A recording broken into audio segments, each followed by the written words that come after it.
Party کی senior قیادت نے پارٹی کی چیئرمین شپ ان کی اہلیہ نصرت بھٹو کو سونپی اور 1980 کی دہائی تک اس عہدے پر فائز رہیں۔ 1982 میں کینسر کے مرض میں مبتلا نصرت بھٹو کو علاج کے لیے پاکستان چھوڑنے کی اجازت دی گئی اور وہ کئی سال تک بیرون ملک رہیں۔ اس وقت ان کی بیٹی بے نظیر بھٹو پارٹی کی قائم مقام سربراہ بن گئیں۔ اس کے بعد 1984 میں منعقدہ کنونشن میں سینٹرل ایگزیکٹو کمیٹی کی سینئر قیادت نے بے نظیر بھٹو کو پیپلز پارٹی کی تاحیات چیئرمین منتخب کیا۔ اس وقت بے نظیر بھٹو نے جمہوریت کی بحالی کے لیے جنرل ضیاء الحق کی فوجی عاملیت کے خلاف غیر متشدد تحریک چلائی۔ 11 سال کے بعد پاکستان پیپلز پارٹی 1988 کے عام انتخابات میں کامیابی حاصل کر کے اقتدار میں واپس آئی۔ پیپلز پارٹی کی چیئرپرسن بے نظیر بھٹو مسلم دنیا کی پہلی خاتون وزیر اعظم بن گئیں۔ 1990 میں پیپلز پارٹی کی حکومت معاشی بدحالی، بددیانتی اور دیگر مسائل کی وجہ سے برطرف کر دی گئی۔ پاکستان پیپلز پارٹی 1990 کے عام انتخابات میں برتری حاصل نہ کر سکی اور اپوزیشن میں بیٹھ گئی۔ پاکستان پیپلز پارٹی نے 1993 کے عام انتخابات میں JUI کے ساتھ اتحاد کر کے ایک بار پھر اقتدار میں واپسی کی۔ تاہم اگلے چند سالوں میں پیپلز پارٹی اندرونی انتشار کا شکار ہو گئی۔ جب مرتضی بھٹو پاکستان واپس آئے تو پارٹی میں دھڑے بندی میں اضافہ ہوا۔ بے نظیر اور آصف علی زرداری کے سیاسی فلسفے سے اختلاف کی وجہ سے پیپلز پارٹی کی چیئرپرسن بے نظیر بھٹو اور ان کے بھائی مرتضی بھٹو کے تعلقات میں شدید اختلافات پیدا ہو گئے۔ مرتضی بھٹو کو 1996 میں قتل کر دیا گیا۔ پیپلز پارٹی پر اس کا اثر تباہ کن تھا۔ مزید پیپلز پارٹی کو شدید دھچکا اس وقت لگا جب پارٹی کے اپنے منتخب صدر فاروق لغاری نے ستمبر 1996 میں پیپلز پارٹی کی حکومت کو برطرف کر دیا۔ 1997 کے انتخابات میں پاکستان پیپلز پارٹی نے قومی اسمبلی کی صرف 18 نشستیں حاصل کیں۔ پاکستان پیپلز پارٹی میں مزید گروپ بندی اس وقت ہوئی جب 1999 میں پارٹی کے سینئر رہنما آفتاب شیرپاؤ بے نظیر بھٹو کے ساتھ اختلافات کی وجہ سے پارٹی سے الگ ہو گئے اور ایک نئی party Pakistan peoples party Sherpao group کی بنیاد رکھی۔ اسی سال یعنی 1999 میں جنرل پرویز مشرف نے ملک میں مارشل لا نافذ کر دیا۔ جنرل پرویز مشرف کے مارشل لا میں 2003 میں ہونے والے انتخابات پاکستان پیپلز پارٹی قومی اسمبلی کی 63 نشستیں حاصل کرنے میں کامیاب رہی۔ ان سالوں میں پیپلز پارٹی کی چیئرپرسن بے نظیر بھٹو نے خود ساختہ جلا وطنی اختیار کیے رکھی۔ 2007 میں پاکستان واپس آ کر الیکشن 2008 کے لیے بے نظیر بھٹو نے پیپلز پارٹی کی انتخابی مہم کا آغاز کیا، لیکن 27 دسمبر 2007 کو بے نظیر بھٹو کی بم دھماکے میں وفات ہو گئی۔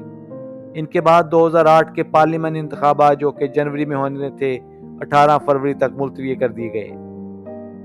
بے نظیر بھٹو کے شوہر آصف علی زرداری پیپلز پارٹی کے شریک چیئرمین اور بیٹے بلاول زرداری پارٹی کے چیئرمین بن گئے۔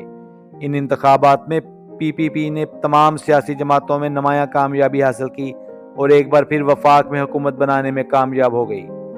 اس کے علاوہ صوبوں میں بھی پیپلز پارٹی نے مخلوط حکومت قائم کی۔ 28 مارچ کو پیپلز پارٹی نے یوسف رضا گیلانی کو وزارت عظمیٰ کے عہدے کے لیے نامزد کیا۔ پاکستان پیپلز پارٹی نے پہلی دفعہ پاکستان مسلم لیگ نون کے ساتھ باقاعدہ معاہدہ کے ذریعے صدر پاکستان جنرل پرویز مشرف کے خلاف تحریک کا آغاز کیا، جس کی کامیابی کو بھانپتے ہوئے پرویز مشرف نے استعفیٰ دے دیا۔ 5 ستمبر 2008 کو آصف علی زرداری جو کہ پیپلز پارٹی کے شریک چیئرمین اور پارٹی کی سینٹرل ایگزیکٹو کمیٹی کے چیئرمین بھی تھے، کو آئندہ صدارتی انتخابات کے لیے نامزد کیا۔ آصف علی زرداری نے الیکٹورل کالج آف پاکستان سے 700 ووٹوں میں سے 481 ووٹ حاصل کیے اور 5 ستمبر 2008 کو پاکستان کے صدارتی انتخابات میں کامیابی حاصل کی۔ اپریل 2010 میں صدر آصف علی زرداری نے رضاکارانہ طور پر اپنے سیاسی اور صدارتی اختیارات وزیر اعظم اور پارلیمنٹ کے حوالے کر دیے اور 18ویں ترمیم کے ذریعے پاکستان کے آئین کے تحت حکومتی اور سیاسی تقرریوں کے اختیارات اور حکومتی اختیارات کو استعمال کرنے کے اختیارات وزیر اعظم کو پارلیمانی جمہوریت کے راستے کے حصے کے طور پر منتقل کر دیے۔ پیپلز پارٹی کی بڑھتی ہوئی غیر مقبولیت کے باوجود اس نے سندھ اور جنوبی پنجاب میں ایک بڑا ووٹ بینک برقرار رکھا۔ 2011 میں جب پاکستان پیپلز پارٹی نے لاہور میں ریمنڈ ڈیوس کے واقعے میں شاہ محمود قریشی کو برطرف کیا تو اس وقت پارٹی میں مزید تقسیم ہو گئی اور شاہ محمود قریشی بعد میں پاکستان تحریک انصاف میں چلے گئے۔ 2012 میں پیپلز پارٹی کے بااثر رہنما ذوالفقار مرزا آصف زرداری کی قیادت اور سندھ میں لبرل ایم کیو ایم کے ساتھ معاملات کے حوالے سے پالیسیوں سے اختلاف کے بعد پارٹی سے الگ ہو گئے۔ جون 2012 میں سپریم کورٹ نے یوسف رضا گیلانی کو توہین عدالت کیس میں سزا سنائی، جس کے بعد پیپلز پارٹی نے راجہ پرویز اشرف کو پاکستان کے وزیر اعظم کے طور پر نامزد کیا۔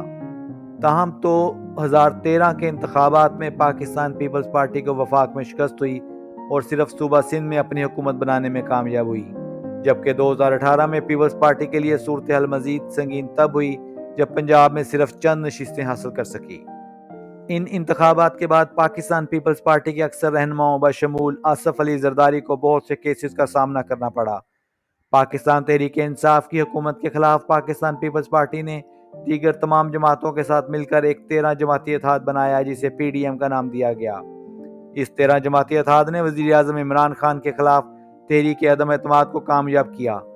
11 اپریل 2022 کو پاکستان پیپلز پارٹی نے مسلم لیگ نون اور دیگر جماعتوں کے ساتھ مل کر مخلوط حکومت بنائی اور شہباز شریف کو وزیر اعظم منتخب کیا۔ پاکستان پیپلز پارٹی میں انتظامی امور کو چلانے کے لیے ایک سینٹرل ایگزیکٹو کمیٹی قائم ہے جو کہ پارٹی کی اعلیٰ ترین قیادت اور اعلیٰ حکومتی اتھارٹی کے طور پر کام کرتی ہے۔